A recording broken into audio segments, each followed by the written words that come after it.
Konsep dasar konseling dalam praktek kebidanan. Topik ini disajikan dalam mata kuliah Komunikasi Interpersonal dan Konseling.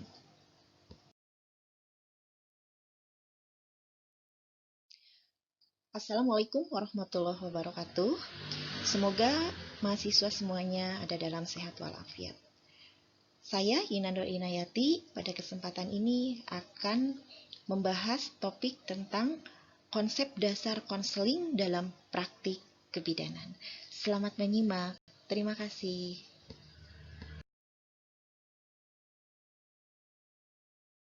Konsep dasar konseling dalam praktik kebidanan. Deskripsi dari topik ini adalah keterampilan konseling merupakan salah satu kompetensi bidan dalam asuhan kebidanan. Kualitas komunikasi bidan dalam melakukan konseling dalam praktik kebidanan diharapkan dapat menunjukkan kontribusi profesionalnya terhadap peningkatan dalam mutu pelayanan kebidanan.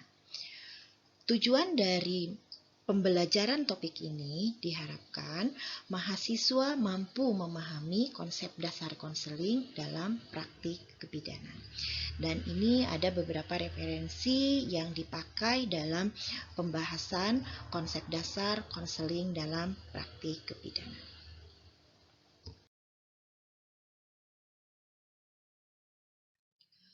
Mengapa dalam praktik kebidanan kita harus melakukan konseling? 1. Informasi dan edukasi dalam praktik kebidanan merupakan hak klien. 2. Bidan berkewajiban memberikan informasi dan edukasi yang benar, lengkap, dan jelas kepada klien. 3. Informasi yang benar, lengkap, dan jelas merupakan dasar pemikiran klien dalam pengambilan keputusan klinis. 4. Pengambilan keputusan klinis merupakan hal yang sangat penting dalam keberlangsungan asuhan kebidanan. 4 alasan itulah yang mendasari mengapa bidan harus memahami dan menguasai metode konseling dalam praktik kebidanan.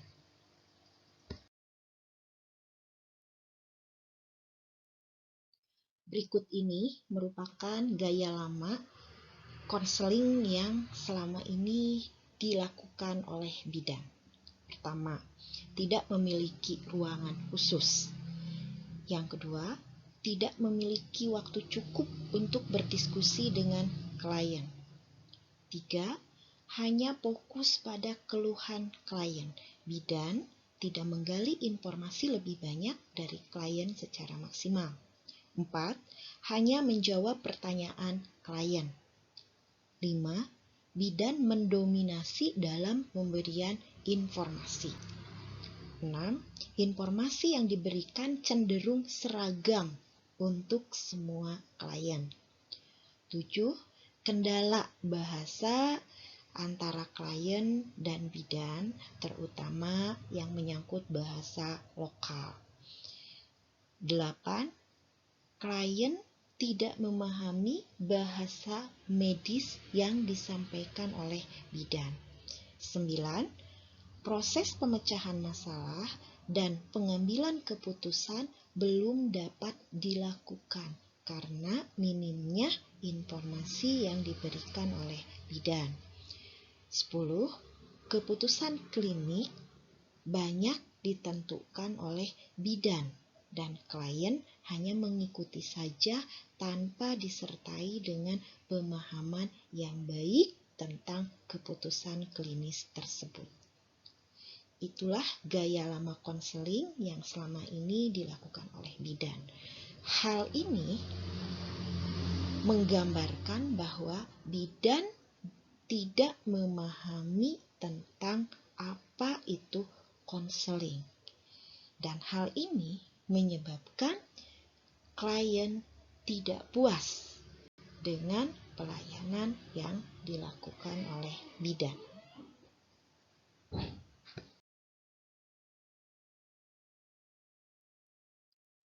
Faktor-faktor yang mempengaruhi kepuasan klien dalam konseling. Ini berdasarkan hasil-hasil penelitian terkini. Ada 3 faktor yang mempengaruhi kepuasan klien dalam pelaksanaan konseling yang dilakukan oleh bidan. Yang pertama adalah faktor lingkungan. Apa saja dalam faktor lingkungan? Yang pertama, klien membutuhkan tempat khusus. Yang kedua, klien membutuhkan waktu khusus. Dan yang ketiga, adanya hubungan yang baik antara bidan dengan klien. Faktor yang kedua adalah kompetensi bidan, adalah kemampuan profesional bidan dalam melakukan asuhan kebidanan.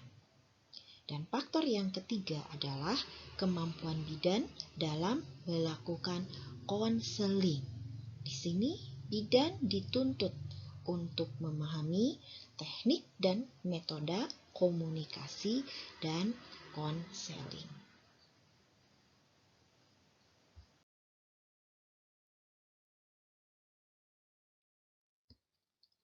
Apa itu konseling? Konseling merupakan strategi pemberian bantuan dari bidan untuk menolong klien dalam 5 hal utama. Yang pertama adalah mengelola masalah yang dihadapi oleh klien secara lebih efektif. Yang kedua, mengembangkan kesempatan-kesempatan yang sebelumnya tidak pernah digunakan. Yang ketiga, menolong klien agar lebih baik dalam menolong dirinya sendiri. 4. Memusatkan perhatian pada kebutuhan dan rencana klien. 5. Mengajak klien untuk melakukan sesuatu yang bisa mengarahkan mereka pada tujuan yang mereka pilih dan bermanfaat. Jadi, inti dari konseling itu adalah bidan melakukan upaya pemberdayaan kepada klien agar klien bisa mengambil keputusan berdasarkan informasi yang mereka pahami yang didapat dari bidan. Dalam hal ini, bidan berperan sebagai konselor atau pemberi konseling, dan klien berperan sebagai konseli atau penerima konseling. Di sini terjadi interaksi antara bidan dan klien.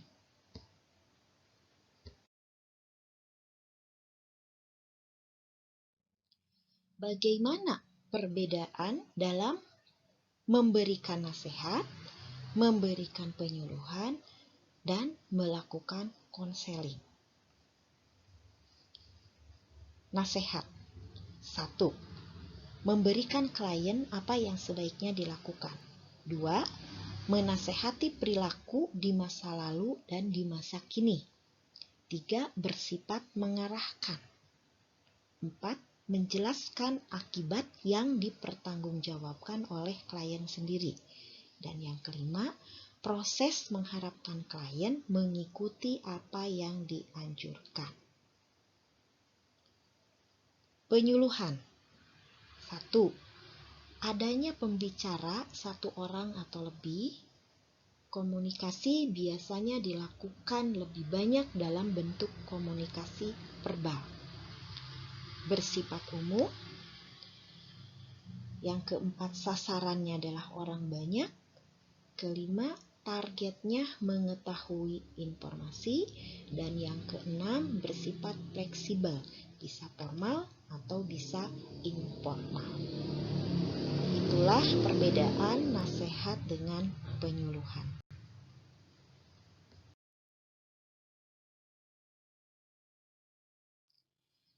Ini yang membedakan konseling dengan nasihat dan penyuluhan. Konseling, 1. Dilakukan oleh konselor, yaitu seseorang yang memiliki kemampuan untuk memberikan konseling. 2. Melibatkan interaksi antara 2 orang secara dinamis, yaitu bidan dan klien. 3. Komunikasi berbentuk verbal dan non-verbal. 4. Interaksi terarah untuk mencapai tujuan yang diharapkan oleh klien. 5. Konseling membutuhkan waktu yang relatif lebih lama. 6. Bersifat pribadi dan rahasia. 7. Profesional dan terarah. 8. Adanya pengambilan keputusan. 9. Terjadi perubahan perilaku. Dan 10. Terjadi pengembangan individu.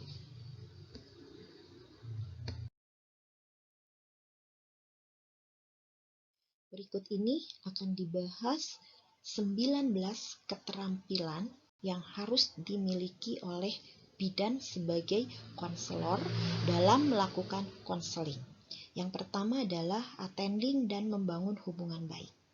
Adalah membangun hubungan baik dengan perilaku melibatkan diri, memberi perhatian penuh, fokus pada kontak mata, bahasa tubuh, dan pernyataan lisan agar dapat meningkatkan harga diri klien, menciptakan suasana aman dan nyaman, serta mempermudah klien dalam mengekspresikan perasaannya kepada bidan. Berikut ini contoh attending dan membangun hubungan baik. Klien: Assalamualaikum. Konselor: Waalaikumsalam. Oh, Ibu Ica, mari silahkan masuk, Bu. Silahkan duduk. Senang berjumpa dengan Ibu kembali. Apa yang bisa saya bantu?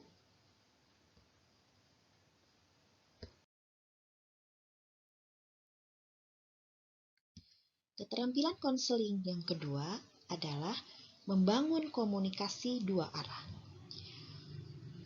Komunikasi dilakukan dengan memberikan kesempatan kepada masing-masing yang terlibat, dalam hal ini bidan dan klien, untuk melakukan klarifikasi, melakukan umpan balik, dan mendiskusikan suatu topik. Jadi, dalam komunikasi dua arah ini ada interaksi antara bidan dan klien dalam proses konseling. Di sini terlihat adanya kontak mata antara bidan dengan klien.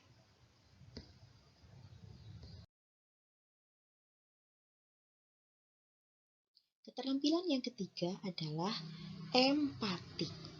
Empati adalah kemampuan konselor untuk merasakan apa yang dirasakan oleh klien. Merasa dan berpikir bersama. Hal ini diekspresikan melalui kesediaannya konselor menempatkan diri pada tempat klien dan dapat melihat secara realita dengan cara sudut pandang, pengertian, dan pengalaman emosional pribadi dari klien tanpa diri konselor sendiri lebur di dalamnya. Contoh, klien: Saya jengkel sekali dengan suami saya, rasanya saya akan... Sambil si klien itu berekspresi sedih, kecewa, ya seperti itu. Nah, selanjutnya konselor menanggapi. Saya memahami perasaan ibu. Ibu nampaknya sangat marah pada suami. Sambil kita melakukan sentuhan kepada klien yang menandakan bahwa kita berempati dengan apa yang dirasakan oleh klien.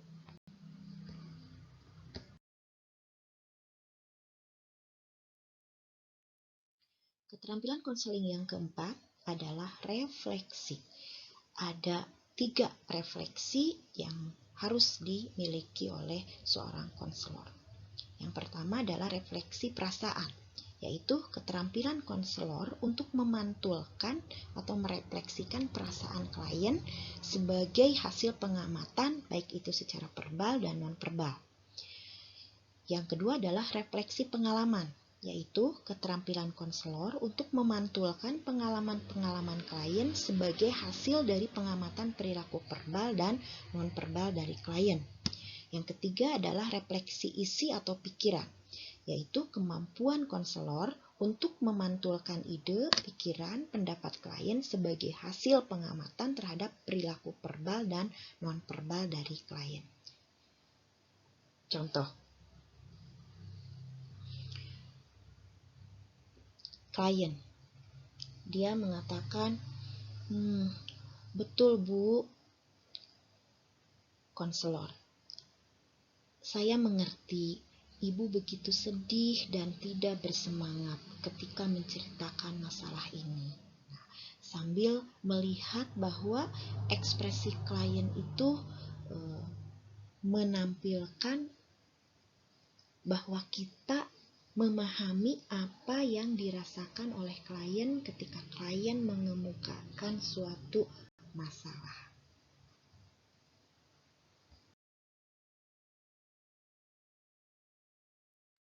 Keterampilan yang kelima yaitu eksplorasi. Ada 3 eksplorasi yang harus dikuasai oleh konselor. Yang pertama adalah eksplorasi perasaan, yaitu keterampilan untuk menggali perasaan klien yang tersimpan. 2, eksplorasi pengalaman, yaitu keterampilan konselor dalam menggali pengalaman-pengalaman yang dilalui oleh klien. Yang ketiga adalah eksplorasi pikiran, yaitu keterampilan konselor untuk menggali ide, pikiran, dan pendapat klien. Contoh, klien, iya Bu Bidan, saya takut ketika nanti akan melahirkan Bu. Konselor, baik, nanti akan kita bicarakan tentang tanda-tanda akan melahirkan. Sebelum itu, apakah ada permasalahan lain yang mungkin Ibu Dewi merasa cemas? Nah, itu adalah contoh bidan sedang melakukan eksplorasi perasaan kepada klien.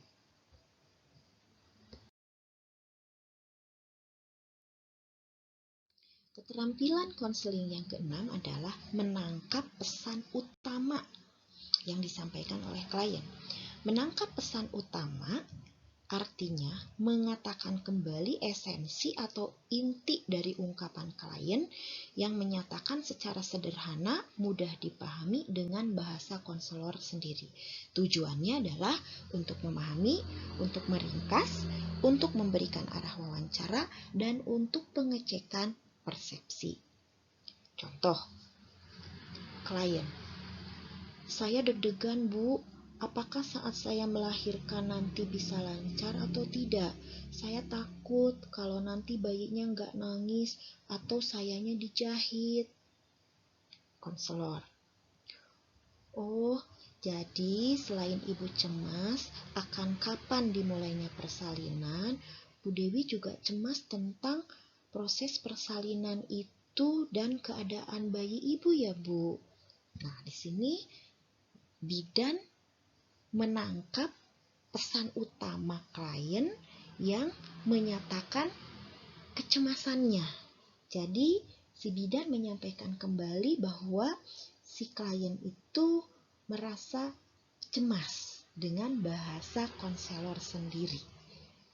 Nah, hal ini juga berarti kita menyimpulkan apa yang disampaikan oleh klien perihal perasaannya.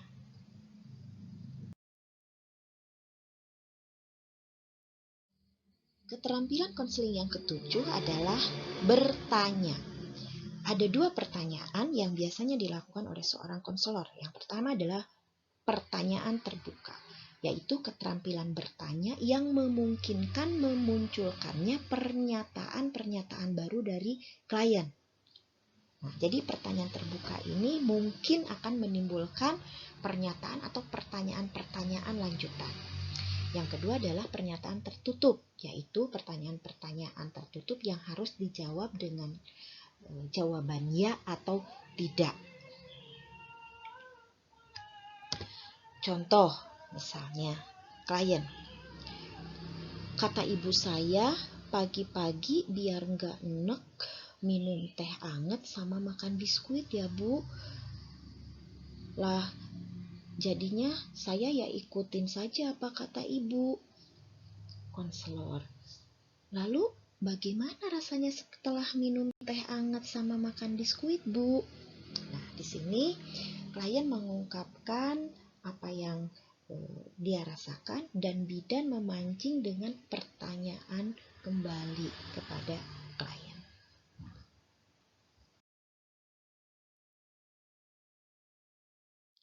Keterampilan konseling yang ke-8 yaitu dorongan minimal. Dorongan minimal adalah kemampuan konselor dalam melakukan dorongan langsung yang singkat terhadap apa yang telah dikatakan klien, bertujuan untuk membuat agar klien terus berbicara dan dapat mengarahkan pembicaraan untuk mencapai tujuan. Contohnya, konselor. Ya, terus bagaimana, Bu? Klien. Ya, saya males minum obat, terutama obat tambah darah, Bu. Rasanya mual kalau terus mau minum obat tambah darah. Nah, jadi di sini bidan mengeksplor apa yang dirasakan oleh klien dengan memberikan dorongan supaya klien lebih mengungkapkan hal-hal yang klien rasakan.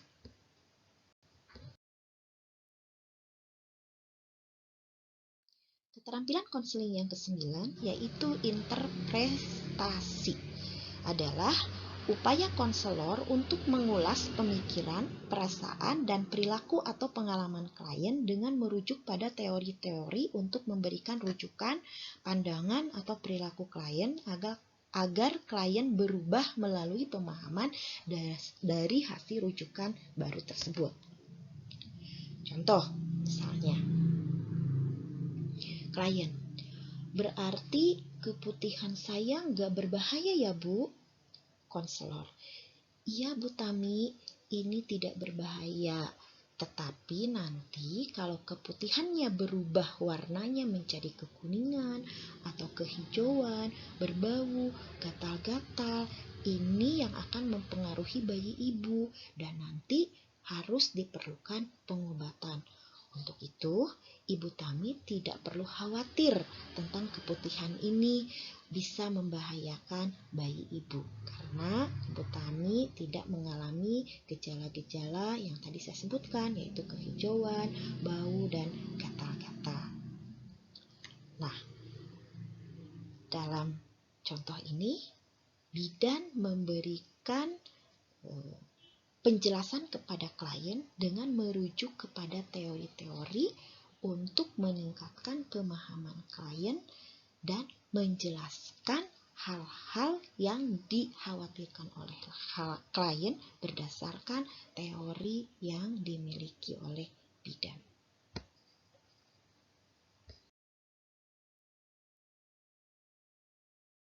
Keterampilan konseling yang ke-10 adalah mengarahkan, yaitu mengajak klien untuk berpartisipasi secara penuh dan perlu adanya ajakan dan arahan dari konselor. Contoh, konselor, saya senang sekali dan hal inilah yang saya harapkan. Berarti sudah ada kesimpulan pada pertemuan ini tentang cara mengatasi keluhan ibu tadi ya. Klien, iya sudah Bu Bidan. Nah, di sini artinya bidan mengarahkan pembicaraan pada masalah yang benar-benar dihadapi dan hal tersebut benar-benar dibutuhkan oleh klien.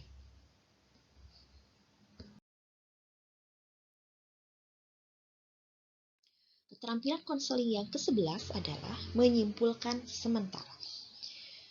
Setiap periode waktu tertentu, konselor bersama klien itu perlu menyimpulkan pembicaraan. Kegiatan ini diperlukan agar klien memiliki pemahaman bahwa keputusan mengenai dirinya menjadi tanggung jawab klien, sedangkan konselor hanyalah membantu. Contoh, konselor.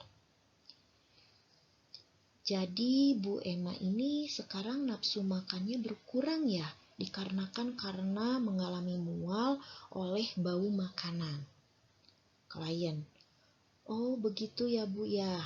Nah, jadi di sini bidan menyimpulkan dari apa yang dikeluhkan oleh klien, karena terkadang klien itu mengeluhkan ya dengan bahasa atau perkataan yang tidak mengarah pada suatu masalah. Nah, di sini bidan mengarahkan masalah-masalah yang disampaikan oleh klien itu ke dalam suatu kesimpulan sementara.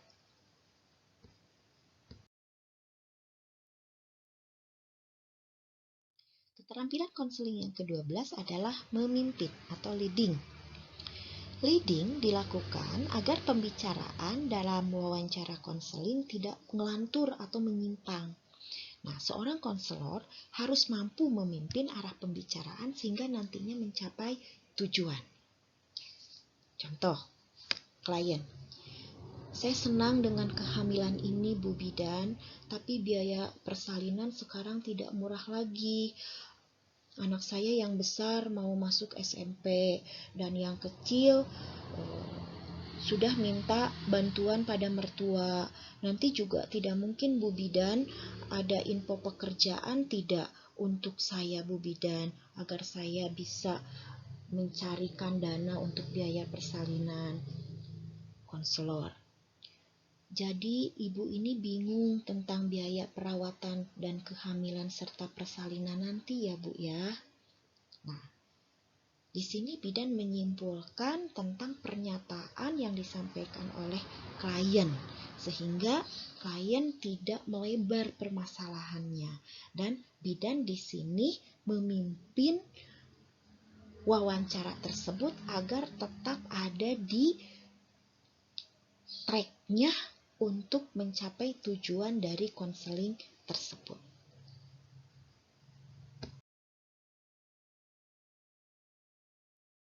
Keterampilan yang ke-13 adalah melakukan konfrontasi, yaitu kemampuan konselor yang digunakan untuk melihat adanya perkataan dan bahasa tubuh klien yang tidak konsisten. Nah, di sini terkadang pernyataan yang disampaikan oleh klien itu tidak konsisten dengan bahasa tubuhnya. Misalnya, klien, saya mau cerita dari mana ya Bu? Saya bingung karena terlalu banyak masalah yang saya hadapi. Konselor, coba Ibu ceritakan saja dulu apa yang membuat Ibu tidak nyaman. Nah, di sini bidan mengkonfrontasi dari kebingungan yang dihadapi oleh klien. Dan di sini bidan mengarahkan bagaimana klien harus menyampaikan hal-hal yang prioritas kepada bidan.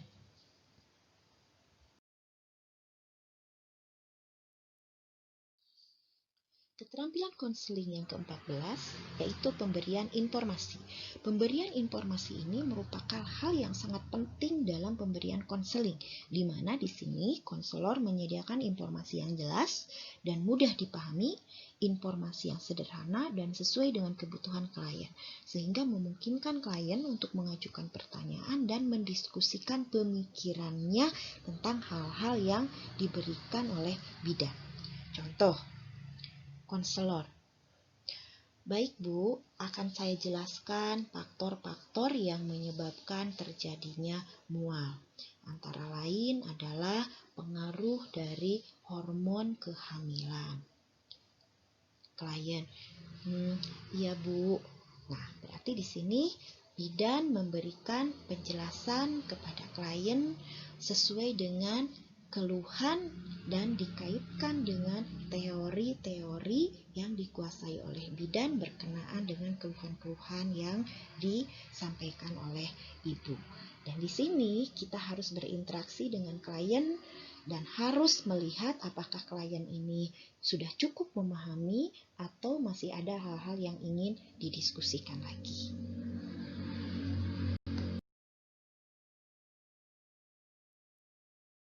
Keterampilan konseling yang ke-15 yaitu mendengarkan aktif, yaitu memperhatikan dan menunjukkan bahwa konselor mendengar dan memahami apa yang sedang disampaikan oleh klien. Konselor mendengarkan dengan penuh perhatian, menunggu ucapan klien hingga selesai, terkadang dibutuhkan diam, menanti saat kesempatan bereaksi, dan perhatian harus selalu terarah pada klien sebagai lawan bicara. Contoh, klien, saya ini sebel sekali Bu Bidan sama suami saya yang kerjaannya nongkrong terus di pos ronda. Disuruh nganterin sekolah anaknya juga nggak mau, padahal hujan deras seperti sekarang. Sambil si klien itu berekspresinya sedih, galau, dan sebagainya. Terus konselor ini mendengarkan sambil sesekali menanggapi, begitu ya Bu ya. Nah, sambil menunjukkan empati kita bahwa kita merasakan apa yang sedang Ibu rasakan melalui cerita yang disampaikan kepada Bu Bidan.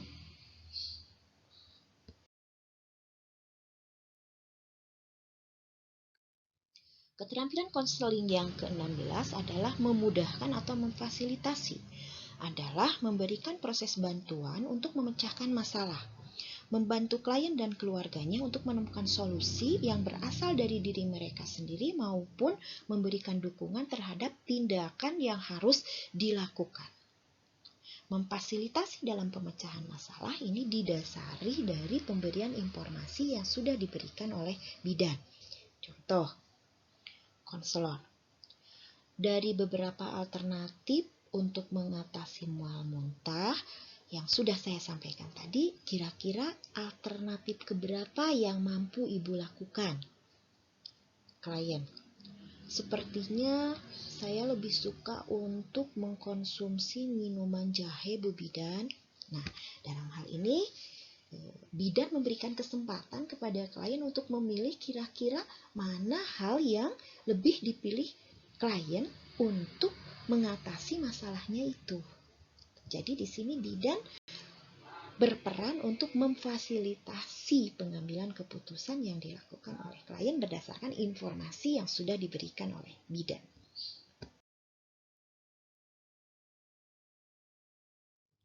Keterampilan konseling ke-17 yaitu challenging, adalah upaya konselor untuk mendorong klien melakukan evaluasi diri mereka sendiri. Hal ini perlu dilakukan hati-hati karena biasanya berpotensi pada penolakan. Contoh, konselor. Jadi keputihan ini tidak hanya disebabkan karena bakteri Bu, namun juga disebabkan karena kebersihan ya Bu. Klien, jadi saya harus menjaga kebersihan ya Bu Bidan. Nah, dalam hal ini konselor berupaya untuk mendorong klien untuk mengevaluasi dirinya sendiri. Nah, terkadang di sini klien bisa menerima apa yang disampaikan oleh Bu Bidan, tetapi terkadang juga klien melakukan penolakan. Nah, ketika klien melakukan penolakan, berarti Bu Bidan di sini harus memberikan kembali informasi yang berdasarkan teori terhadap masalah yang dikemukakan oleh klien, supaya klien tidak melakukan hal yang di luar teori yang disampaikan ketika klien melakukan penolakan ataupun penerimaan.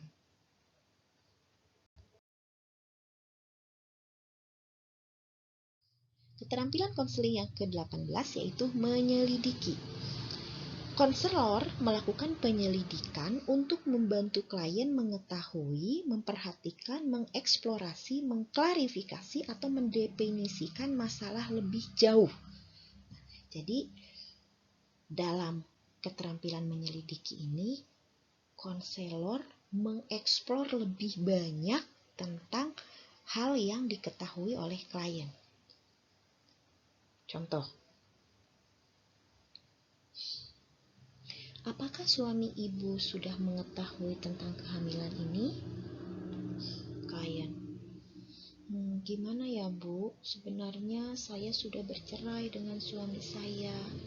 Nah, di sini konselor berusaha untuk mencari informasi lebih banyak tentang masalah yang dihadapi oleh klien supaya konselor bisa memahami apa sih sebetulnya penyebab dari masalah yang dihadapi oleh klien. Dan ini akan lebih memudahkan mengarahkan dan memberikan alternatif pemecahan masalah kepada klien.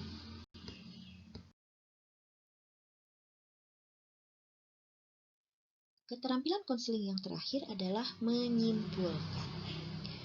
Pada akhir sesi konseling, konselor membantu klien untuk menyimpulkan hasil pembicaraan yang menyangkut bagaimana keadaan perasaan klien dan memantapkan rencana klien dalam mengambil keputusan klinis. Contoh, konselor. Jadi bagaimana Bu sekarang perasaannya setelah tadi kita mendiskusikan berbagai hal tentang yang Ibu rasakan? Klien, saya lega sekali Bu Bidan. Sekarang saya tahu keputusan yang akan saya ambil untuk mengatasi masalah yang saya hadapi berkaitan dengan keluhan mual muntah yang saya rasakan ini Bu Bidan. Nah, dalam sesi terakhir dari konseling ini, bidan harus memastikan bahwa klien sudah bisa mengambil keputusan dari diskusi yang sudah kita lakukan dari proses konseling dari awal sampai akhir. Sehingga klien bisa mengambil keputusan klinis untuk mengatasi masalah yang disampaikan kepada bidan.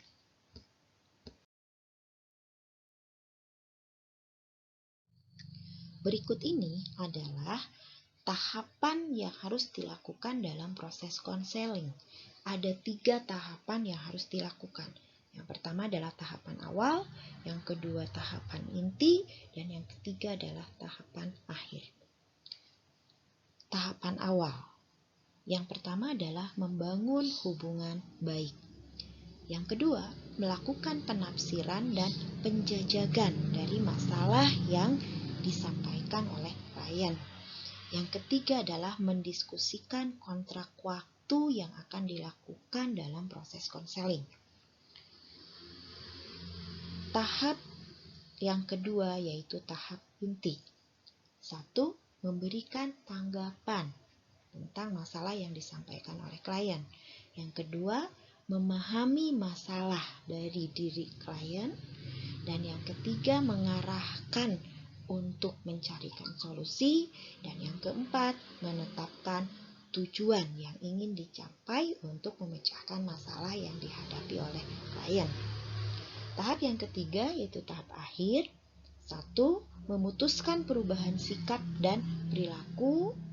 3. Terjadinya transfer of learning, yaitu transfer pengetahuan, transfer informasi yang disampaikan oleh bidan pada klien. Yang ketiga, melaksanakan transfer perubahan perilaku. Dan yang keempat, mengakhiri hubungan konseling. Itulah 3 tahapan konseling yang harus dilakukan oleh bidan dalam proses melakukan konseling.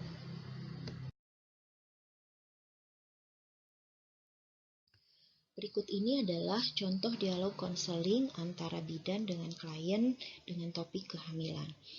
Dalam contoh dialog ini diungkapkan bahasa verbal dan bahasa nonverbal, baik itu dari konselor maupun dari klien sebagai konseling. Contoh, klien masuk ke ruang periksa bidan. Selamat sore Bu Bidan. Klien masuk dengan muka yang masam, pucat, dan kelihatan kelelahan. Nah, di sini konselor harus menunjukkan sikap yang ramah dan terbuka. Sambil mengucapkan, "Selamat sore Ibu, silahkan masuk Bu Dewi. Ada yang bisa saya bantu?" Konselor menunjukkan sikap nonverbal ramah, santai, senyum, menjawab salam, menghampiri, berjabat tangan, berperilaku menyenangkan, dan mempersilahkan duduk. Klien: "Ya Bu, saya sudah mulai kenceng-kenceng nih, makanya saya kesini." Klien menampakkan bahasa nonverbalnya dengan cemas dan ketakutan. Nah, di sini konselor harus mendengarkan dengan empati, kemudian merefleksikan perasaan klien. "Baik Bu, saya mengerti. Ibu pasti merasa cemas ya Bu ya," sambil menatap kepada ibu dengan penuh empati. Klien: "Iya Bu Bidan," sambil memandang ke Bu Bidan dengan penuh harap. Nah, di sini pasien itu sangat berharap Bu Bidan itu bisa menyelesaikan masalah yang dia hadapi tentang dia mengalami kenceng-kenceng pada kehamilannya, ya. Pada tahap awal ini akan terbangun hubungan yang baik antara bidan dengan klien, di mana di sini klien datang kepada Bu Bidan untuk meminta bantuan kepada Bu Bidan tentang masalah yang dihadapinya, dan Bu Bidan di sini dengan sikap terbuka, ya, menyatakan bersedia membantu untuk memecahkan masalah yang dihadapi oleh klien. Itu di tahap yang pertama. Kita akan masuk ke tahap yang kedua, yaitu tahap inti.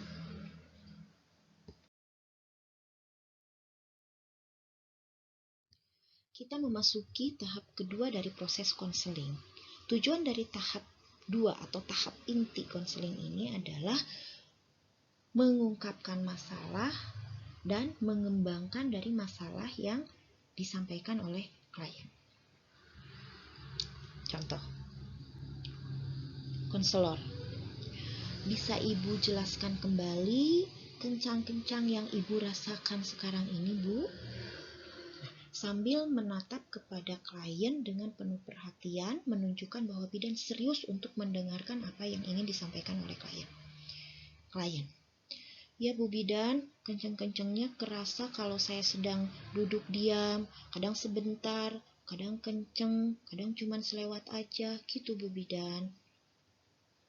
Selanjutnya, sambil Bu Bidan menunjukkan rasa empati: "Baik Ibu, coba ceritakan lagi bagaimana kenceng-kencengnya yang Ibu rasakan sebentar dan selewat itu, Bu." Bidan di sini menunjukkan empati terhadap apa yang dirasakan oleh Ibu. Klien: "Jadi kencengnya itu cuma sebentar, kadang cuma 5 menit, kadang cuma 3 menit, dan jarang-jarang gitu Bu Bidan. Tapi saya takut Bu Bidan, kenceng-kenceng ini merupakan tanda-tanda saya akan segera melahirkan." Nah, di sini konseli menyatakan kekhawatirannya tentang apa yang dia rasakan. Bidan: "Baik Ibu, Ibu merasa kencengnya tidak teratur dan Ibu cemas kalau kenceng-kenceng ini merupakan tanda-tanda melahirkan. Begitu ya, Bu?" Nah, di sini Bu Bidan menyimpulkan sementara dan merefleksikan apa yang klien sampaikan kepada bidan. Klien: "Iya Bu Bidan, apakah saya sebentar lagi akan melahirkan, Bu?" Di sini klien sangat berharap sekali Bu Bidan menjelaskan apa yang dia rasakan itu apakah betul ingin melahirkan atau sebagai tanda-tanda melahirkan atau bukan. Nah, di sini bidan harus bisa memberikan penjelasan kepada klien berdasarkan teori. Apakah masalah tersebut merupakan tanda-tanda melahirkan? Nah, bidan harus memberikan informasi kepada klien sesuai dengan teori sehingga klien bisa memahami apa yang dia khawatirkan itu sesuai dengan apa yang dijelaskan oleh bidan.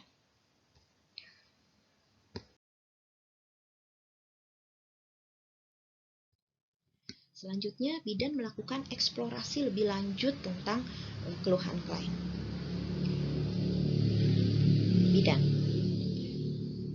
baik Bu, nanti kita akan bicarakan tentang tanda-tanda melahirkan.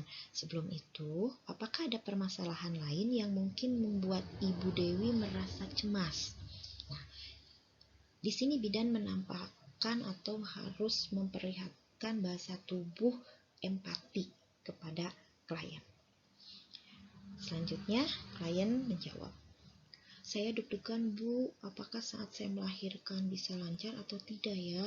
Saya takut nanti bayi saya nggak nangis atau saya malah dijahit Bu bidan. Nah, di sini klien memperlihatkan bahasa tubuhnya dengan sangat cemas. Nah, di sini bidan harus bisa menangkap bahwa ada terjadi kecemasan yang dirasakan oleh klien. Dan di sini bidan harus bisa memberikan penjelasan kepada klien supaya klien bisa memahami kecemasan tersebut sebagai bentuk dari masalah yang harus dipecahkan. Ya. Contoh, bidan. Oh, jadi selain ibu cemas akan kapan dimulainya persalinan, ibu juga merasa cemas proses persalinan itu akan berpengaruh terhadap keadaan ibu dan bayi ya Bu ya. Sambil bidan memperlihatkan bahasa tubuh yang empati ya kepada ibu. Klien, iya Bu bidan. Nah, di sini klien sangat berharap sekali Bu bidan bisa mengatasi kecemasannya pasien tersebut.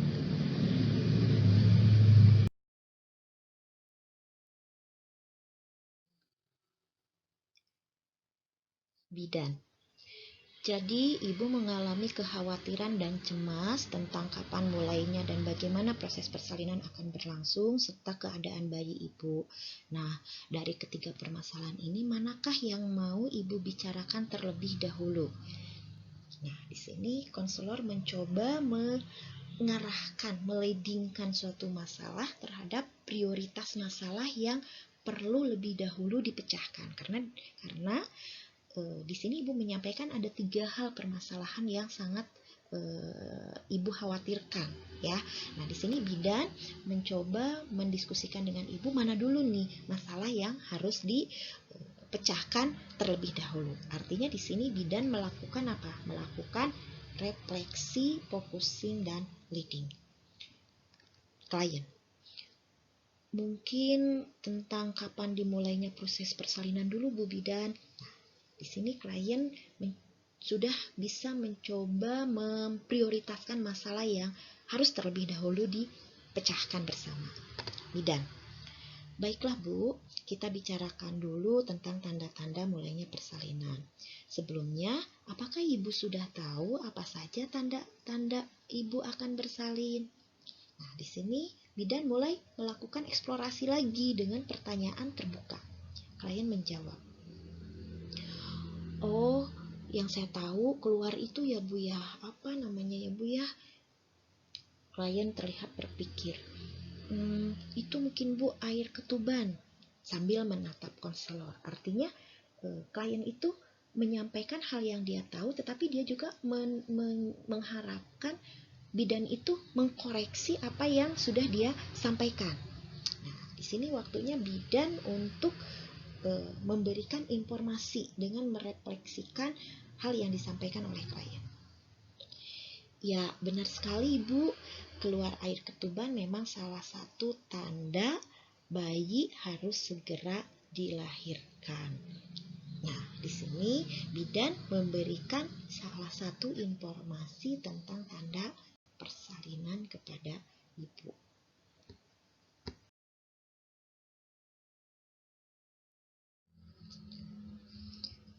Klien, oh, berarti kalau keluar ketubannya saat saya hamil 7 bulan, bayinya harus dilahirkan ya Bu bidan?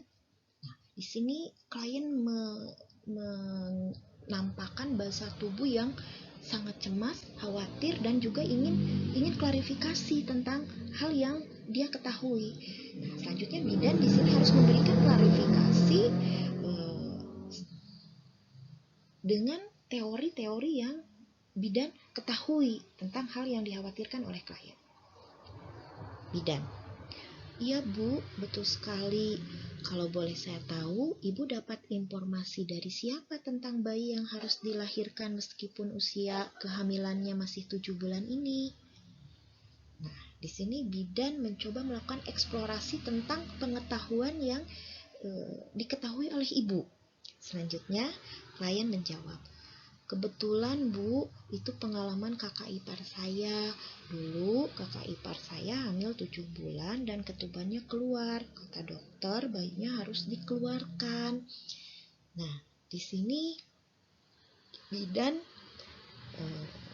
harus memberikan informasi untuk meluruskan hal yang diketahui oleh klien.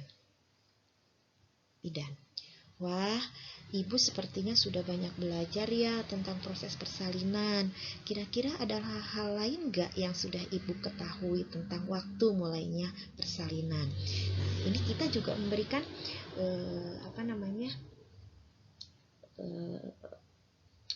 penghargaan ya kepada klien bahwa klien sudah berusaha untuk mencari tahu tentang tanda-tanda persalinan. Nah, di sini bidan melakukan lagi refleksi isi, focusing, leading, dan memberikan pertanyaan terbuka tentang hal apa saja sih yang diketahui oleh klien selain dari hal yang sudah tadi disampaikan.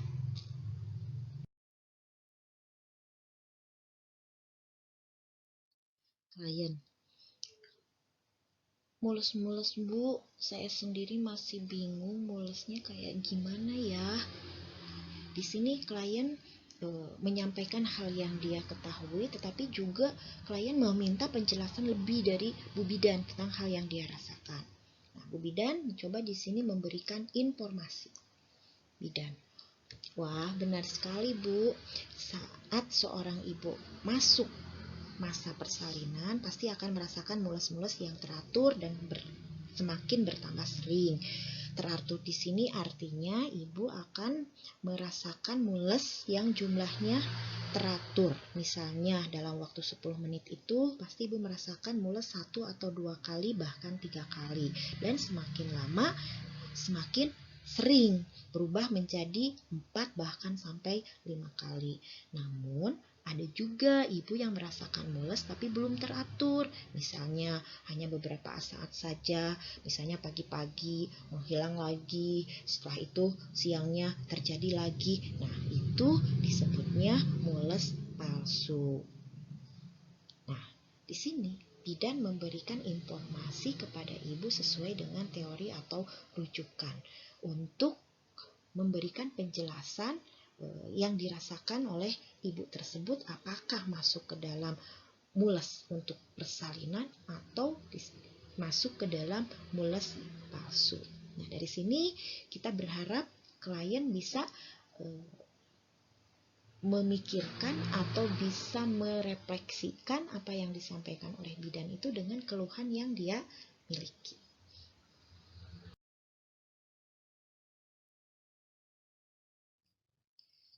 Klien: oh begitu Bu Bidan, berarti mules yang saya rasakan sekarang ini bukan tanda melahirkan ya Bu? Nah, di sini klien sudah bisa mendeskripsikan mules yang dia rasakan berdasarkan informasi yang tadi diberikan oleh Bu Bidan ya. Artinya informasi yang diberikan oleh bidan itu bisa ditangkap oleh klien sehingga klien bisa menyimpulkan mules yang dia rasakan itu bukan mules tanda bersalin. Bidan: ya, menurut Ibu bagaimana? Apakah Ibu sudah merasakan tanda-tanda mules yang sudah saya jelaskan tadi? Nah, di sini bidan berusaha untuk melakukan focusing dan leading terhadap permasalahan yang sedang dihadapi oleh klien. Klien: belum Bu, berarti mules ini masih mules palsu Bu. Nanti kalau saya sudah merasakan mules yang teratur, barulah saya masuk masa persalinan. Betul ya Bu Bidan? Nah, di sini klien sudah mencoba dia merefleksikan apa yang sudah Bu Bidan sampaikan. Ya, jadi klien sudah bisa menentukan mana mules palsu dan mana mules sebagai tanda-tanda persalinan. Bidan, iya betul sekali Ibu. Nah, sambil menatap dengan penuh perhatian, sekaligus juga memberikan penghargaan kepada klien bahwa apa yang disampaikan oleh klien itu betul. Klien, wah saya jadi mengerti Bu Bidan, dan kalau saya mengalami mules-mules yang teratur, saya harus segera kembali ke Bu Bidan ya Bu Bidan. Berarti di sini klien sudah mulai bisa mengatasi atau mendapatkan pemecahan masalah tentang hal yang dia alami berdasarkan informasi yang sudah diberikan oleh bidan.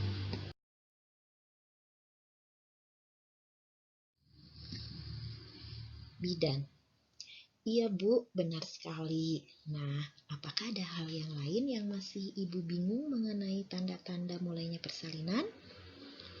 Klien, lalu mengenai proses melahirkan itu bagaimana Bu? Di sini klien mulai masuk ke permasalahan yang kedua, ya, karena permasalahan yang pertama tadi sudah selesai. Sekarang permasalahan yang kedua tentang bagaimana proses melahirkan tersebut. Jadi di sini klien menginginkan bidan memberikan informasi tentang bagaimana proses melahirkan. Bidan, baik. Sebelumnya, apakah Ibu sudah tahu hal yang berkaitan dengan proses melahirkan? Nah, kembali bidan melakukan eksplorasi kepada klien tentang hal-hal yang diketahui oleh klien. Iya Bu, katanya kalau lahiran anak pertama nanti digunting sama bidan terus dijahit. Benar nggak ya Bu? Nah, di sini kalau klien itu mengungkapkan apa yang dia ketahui dan meminta klarifikasi dari Bu Bidan, apakah yang dia ketahui itu betul atau salah. Nah, di sini bidan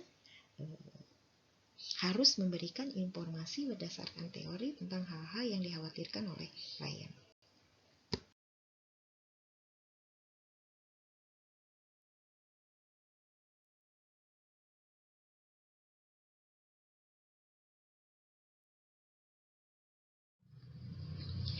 Ya, betul sekali Bu Dewi. Nah, untuk menjaga agar bayi Ibu tetap sehat, Ibu harus rajin memeriksakan kehamilan ke bidan dan menyadari betul tanda-tanda dimulainya persalinan seperti yang sudah saya jelaskan tadi. Baik Bu, sekarang menurut Ibu bagaimana rencana yang akan Ibu lakukan untuk mengurangi perasaan cemas yang Ibu alami? Nah, di sini bidan sudah mulai melakukan refleksi perasaan dan bertanya kembali tentang keputusan atau kesimpulan yang akan diambil oleh klien. Oh begitu ya Bu Bidan, saya harus rajin kontrol ke Bu Bidan dan ingat selalu tanda-tanda mulainya persalinan. Wah, sekarang saya jadi tidak cemas lagi Bu dengan kencang-kencang yang saya alami. Nah, di sini klien sudah bisa memutuskan atau memecahkan masalah yang dia hadapi berdasarkan informasi yang diberikan oleh bidan. Ya, Bu Dewi pintar sekali. Sudah bisa memahami hal-hal yang harus Ibu lakukan agar nanti persalinan Ibu berjalan lancar, Ibu dan bayinya selamat. Di sini bidan menampilkan bahasa tubuh yang hangat, yang senang karena berhasil atau bisa membantu si klien dalam memecahkan masalah klien.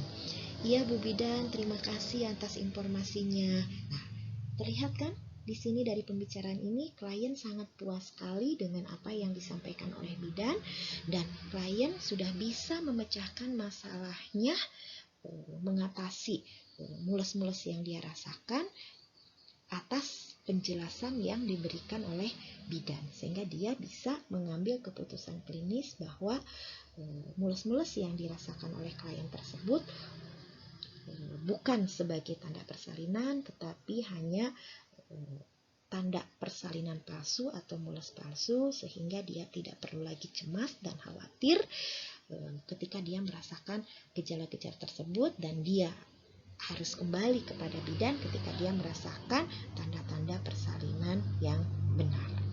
Nah, jadi dengan contoh dialog ini, bidan sudah bisa memberikan konseling dalam memecahkan masalah yang dihadapi oleh klien.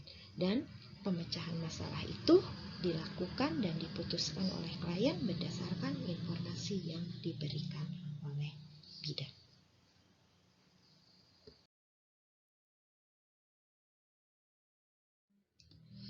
Demikian penjelasan tentang konsep dasar konseling dalam praktek kebidanan yang bisa kita diskusikan pada kesempatan ini.